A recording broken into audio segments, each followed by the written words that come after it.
Vamos a cambiar ahora de tema de vía biliar. Me voy a presentar al doctor Juan Rodríguez Tafur.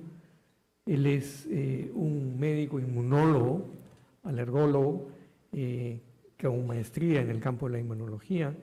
Es profesor de la Universidad Nacional Mayor de San Marcos en la parte de farmacología. Es miembro de la Sociedad de Inmunología del Perú y sociedades extranjeras de Estados Unidos y Europa. Asimismo, tiene numerosas publicaciones, tanto en revistas nacionales y extranjeras, en el campo de su especialidad. Además, en el año 1994 fue ganador del premio Hipólito Unanue. Él nos va a dar su charla sobre un tema que está muy en boga, muy interesante, y creo que a todos nos va a ayudar mucho en comprender algunos aspectos sobre la microbiota y sus implicancias en la salud. Adelante, doctor Rodríguez. Primero agradecer a los organizadores del curso internacional y nacional, a la Asociación Peruano-Japonesa y a la Asociación y al Policlínico Peruano-Japonés por esta gentil invitación.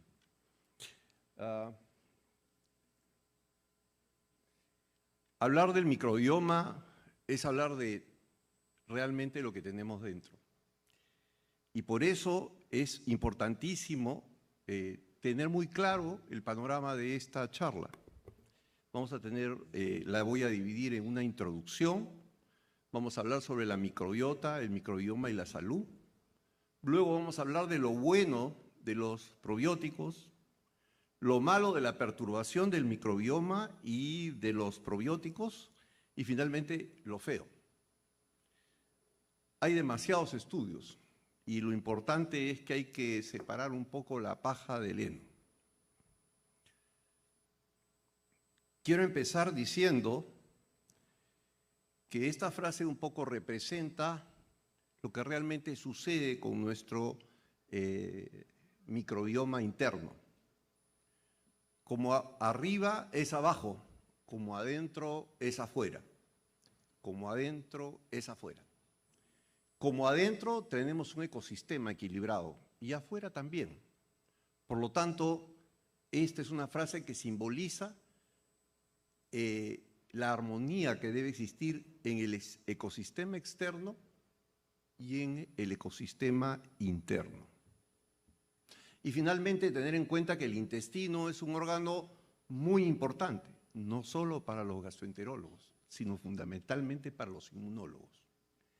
Y como decía Hipócrates, todas las enfermedades comienzan en el intestino. Y hoy, cada día, eso queda muchísimo más claro. Vamos a hablar del microbioma y la salud. El ser humano tiene más o menos 20.000 genes funcionales y estructurales, 1% de su genoma. El 99% del genoma son genes microbianos, que los hemos ido incorporando. Del microbioma, del virobioma y del micobioma. Entonces, no podemos descuidar eso. Aquellos que creen que nosotros somos producto de la evolución solo genómica, están perdidos. Nosotros somos fundamentalmente regulación. Y se lo voy a demostrar, bueno, este es el perfil de la microbiota fecal humana, dividido en anaerobios estrictos y anaerobios facultativos y levaduras. Como vemos, hay una distribución muy interesante de las diferentes bacterias. ¿Cuál es el papel que cumple la microbiota? Estimulación del sistema inmune, protección frente a otros patógenos, una especie de barrera, y metabolismo y nutrición. Cuando vemos los seres humanos en la escala zoológica, encontramos que el componente de ADN no codificante, vale decir, genes estructurales, son altísimos cuando vemos, por ejemplo, con esto podemos hacer también, ¿no hay puntero? Cuando vemos, perdón, los procariotas. Cuando vemos los procariotas, todo lo que los procariotas tienen es prácticamente muy poco ADN no codificante. Todo es ADN que codifica proteínas. En cambio, en el hombre, casi todo el ADN Antes se pensaba que era basura y solamente un 1% era funcional. Y eso, cuando lo llevamos fundamentalmente a la gráfica, nos damos cuenta de que la mayoría del ADN, por ejemplo, en un hongo como el Saccharomyces, es ADN codificante, mientras que en el Homo sapiens prácticamente el ADN que codifica proteínas es solo 1%. ¿Qué quiere decir eso? Que el 99% de nuestros genes son regulatorios. Y eso lo podemos entender cuando entendemos que el ADN es la base de datos de instrucciones, el ARN son instrucciones específicas que producen proteínas que son el producto final estructural. ¿Pero quién regula esto? Los microARN. Y esos microARN vienen de dos fuentes fundamentales. Nuestro microbioma, que se ha interaccionado con el ser humano, y nuestra nutrición. Y hay estudios interesantes que muestran que, por ejemplo, un sujeto le toma una muestra de sangre, estudian los microRNAs, le sirven un plato de arroz, come, y a las horas, cuando toman la muestra, encuentran microRNA del arroz. Ahora ya saben por qué comer vegetales puede ser bueno para la salud, porque esos vegetales liberan microRNAs que van a regular la función de nuestros genes. Así de simple es. Somos lo que comemos y somos producto de nuestra microbiota. Así, la vida epigenética, o sea, lo que tenemos por dentro, es lo que va a regular esto que hoy llamamos el pasar de la infancia a la adultez y a la senescencia. No tenemos ningún gen que nos haga envejecer. Por lo tanto, sí depende de la selección del microbioma y de la selección de la nutrición. En los pueblos azules, en las aldeas donde se tiene la mayor sobrevida, por ejemplo en Japón hay varias zonas azules, en los Urales también, la gente casi no come productos procesados, mejor dicho, no come productos procesados y tampoco come prácticamente ningún producto cocido, solamente vegetales crudos, nueces y una serie y frutas. Y esa gente llega a pasar los 100 años, lo que quiere decir que lo que le damos a comer a nuestro microbioma es lo que va a hacer la diferencia.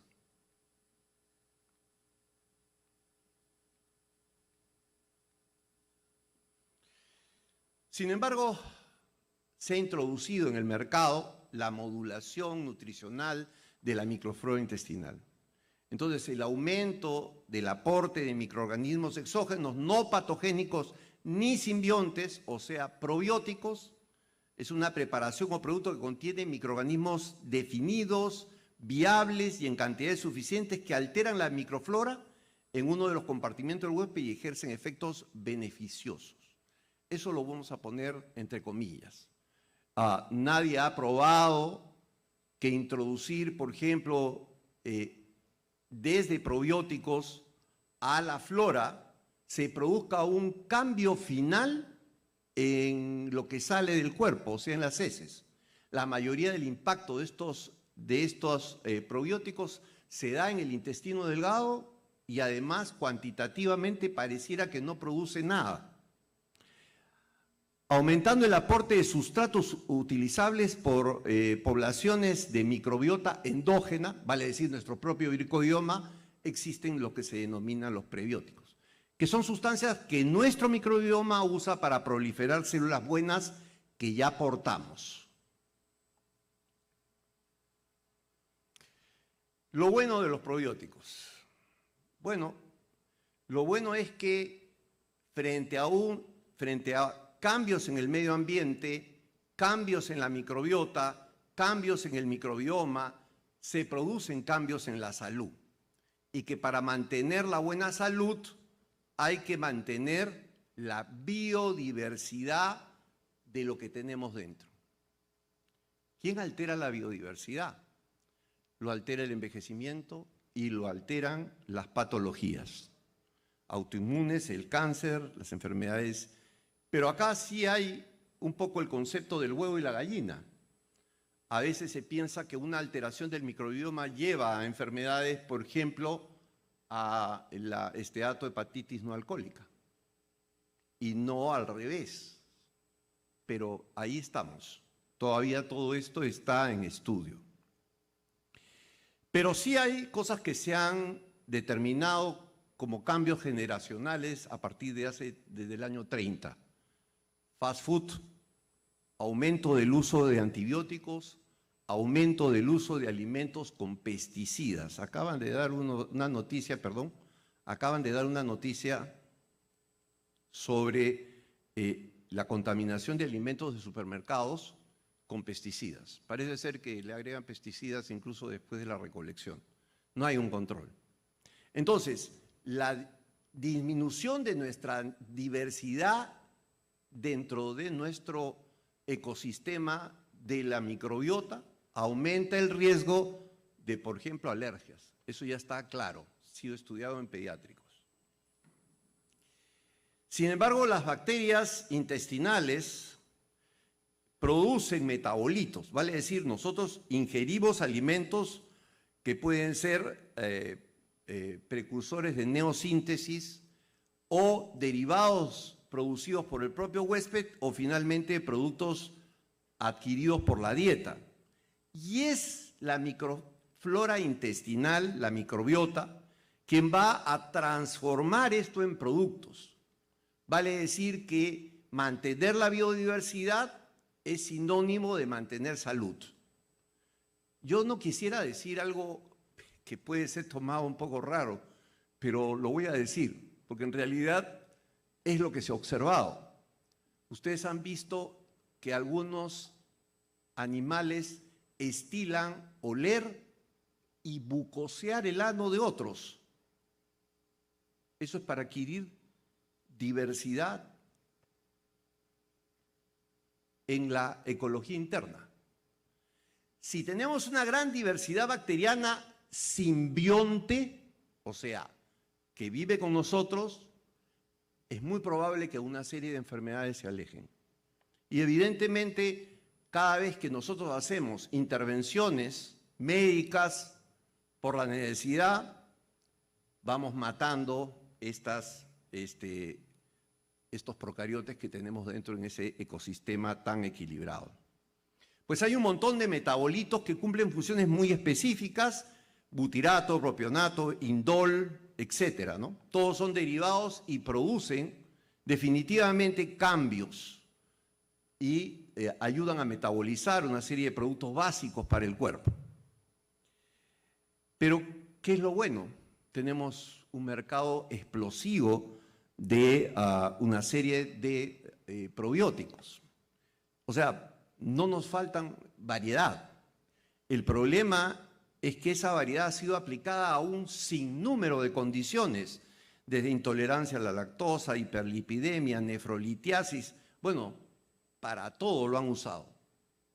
Y para todo lo han promocionado y para cada cosa le han generado un estudio.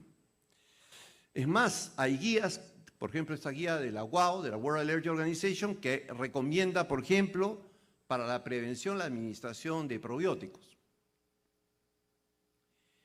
Y hay cierto grado de soporte de esto. Habla sobre el riesgo elevado de tener un niño alérgico en mujeres embarazadas y el consumo de probióticos. Mujeres que están lactando y el riesgo elevado de desarrollar alergia por los niños y el consumo de probióticos. Y el riesgo elevado de niños de desarrollar alergia y consumo de probióticos. Sin embargo, las recomendaciones condicionales que hace la World Allergy Organization están apoyadas en evidencias de muy baja calidad. En general, los probióticos en la enfermedad, en la prevención y en el tratamiento se han usado en 5 cosas y que tiene cierto grado de evidencia: enterocolitis necrotizante, diarrea infecciosa aguda, infecciones agudas del tracto respiratorio, diarrea asociada a antibióticos y finalmente cólico infantil. Ya hay una serie de preparaciones probióticas en cólico infantil. Lo malo de la perturbación.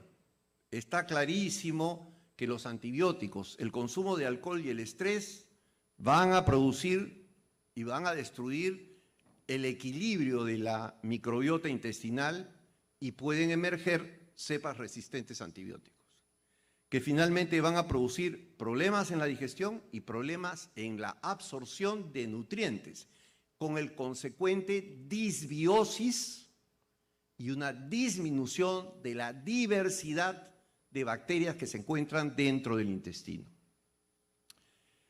La resistencia bacteriana a los antibióticos, al usar antibióticos, nosotros seleccionamos, en cierto modo, la aparición de cepas resistentes, y más cuando éstas pueden encontrar un nicho en el tracto digestivo. Además, los antibióticos reducen dramáticamente esa diversidad que la necesitamos para mantener un ecosistema saludable dentro de nosotros. Así como cuando nosotros reducimos usando plaguicidas cosas y modificamos otras, matamos abejas y modificamos, el clima modifica, etcétera. Lo mismo sucede dentro. Lo que sucede dentro sucede fuera y lo que sucede fuera también sucede dentro. Somos un ecosistema interno altamente complejo y equilibrado. Hay estudios que se han hecho en modelos animales sumamente interesantes, donde se puede ver, por ejemplo, en el de allá, que el total de IgE en animales libres de bacterias intestinales es altísimo. Cuando se pone bacterias libres de patógenos, la IgE se mantiene en niveles normales. Cuando se usan diferentes combinaciones de bacterias patogénicas, también se producen altos niveles.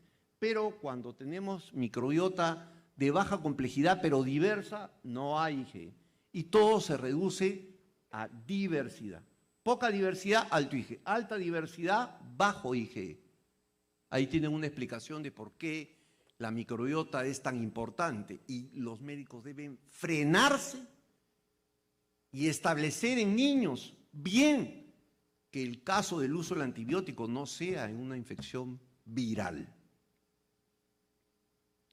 Cuando se hacen estudios en el tiempo, algún episodio de asma, algún episodio de rinitis alérgica intermitente y eczema en niños que recibieron con menos de un año antibióticos en el azul y niños que con menos de un año sin antibióticos.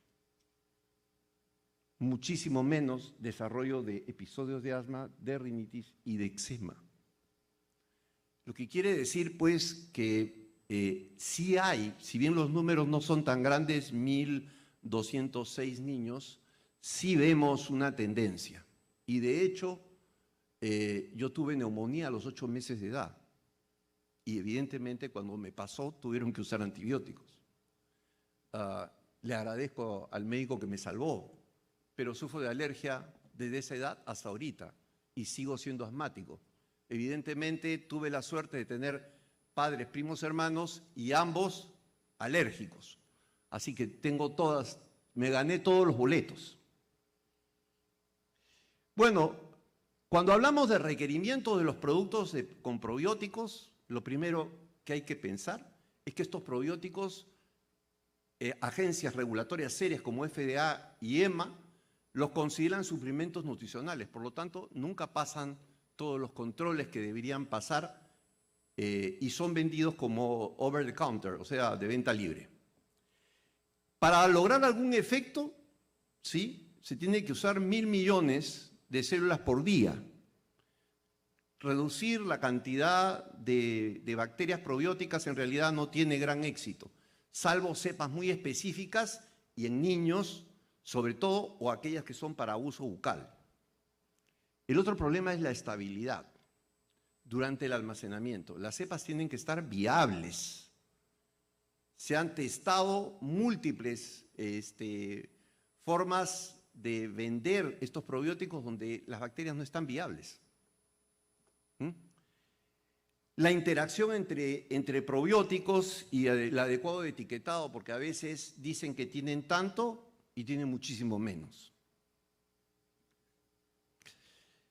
Este es un artículo sumamente crítico publicado por un doctor Lerner en Israel, es del Technion, es un instituto muy importante y respetado en Israel, que dice, los probióticos, si no ayuda, ¿puede causar algún daño realmente? Bueno, las conclusiones son interesantes, porque en este artículo se revisa el lado oscuro, en realidad, de los probióticos. Y se encuentra, por ejemplo, que en Europa el 40% de los productos, la cepa detectada no correspondía a la cepa declarada. Y en Estados Unidos, de una pesquisa de 155 lactobacillus acidófilos, de 70 a 80 no tenían la cantidad de probióticos indicada. 50% del producto ni siquiera tenía el 10% de las cantidades indicadas. De 40 a 50% de los productos tenían más de una especie de acidófilos. Y varios productos tenían microorganismos de otros géneros. Por ejemplo, de lactobacilos y además de bacilos. Tenían microorganismos patógenos y episomas para resistencia de antibióticos. O sea, ustedes están transfiriendo bacterias y estas pueden tener episoma, material extranuclear para generar resistencia a antibióticos. Y varios tenían problemas de calidad. Cuando nos vamos a los metaanálisis que han revisado este grupo, nos encontramos pues con una lista donde los estudios sistémicos y los metaanálisis han sido mal hechos, donde había pérdida de estandarización, donde había alta variabilidad de los datos, donde había además sesgos. ¿Sí? Bueno, ya con eso nos habla de que la cosa tiene que un poco enderezarse. Lo feo es que los probióticos pueden tener efectos adversos y pueden producir en adultos sobre todo acidosis láctica, pueden producir lo que llaman fog, como una especie de neblina cerebral, no tiene claridad la gente para ver las cosas. Pueden producir efectos en el lumen intestinal, sobre todo en el intestino delgado. Transferencia de genes hostiles, ya le he dicho, que hayan episomas, ¿sí? Material extracromosomal del propio probiótico que tengan información que tribute resistencia a antibióticos.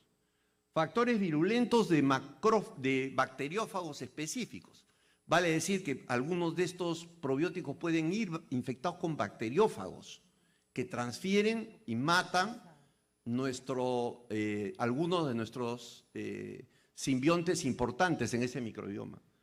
Moviloma, probiótico de alimentos procesados. A veces la motilidad sí juega un problema cuando se ingresa un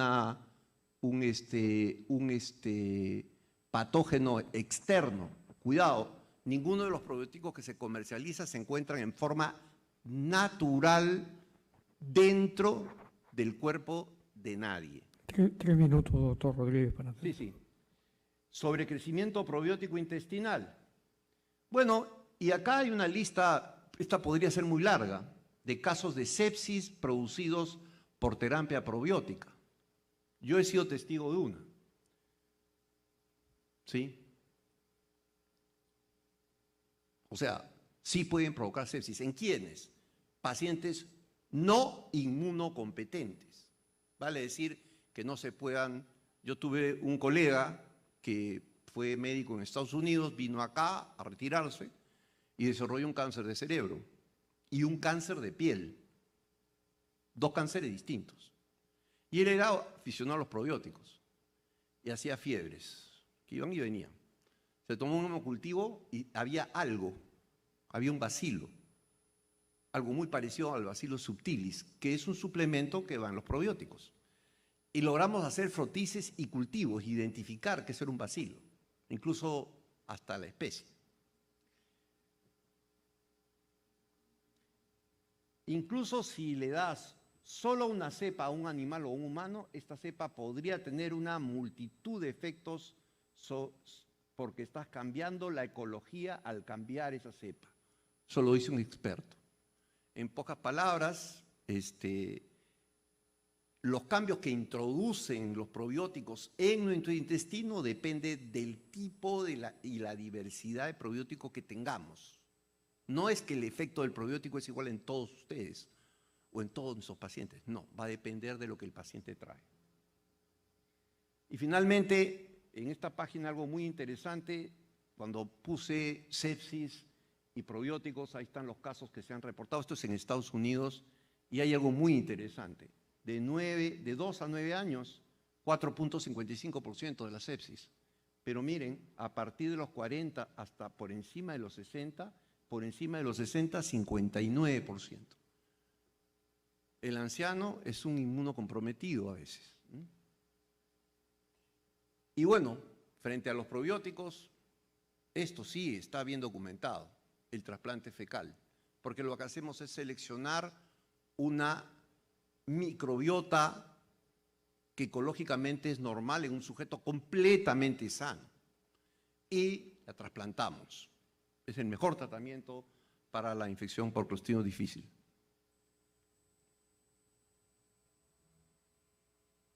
Eso era todo lo que les quería decir. Muchísimas gracias.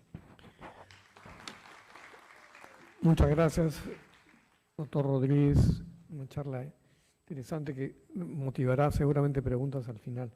Como tercer expositor, voy a presentar a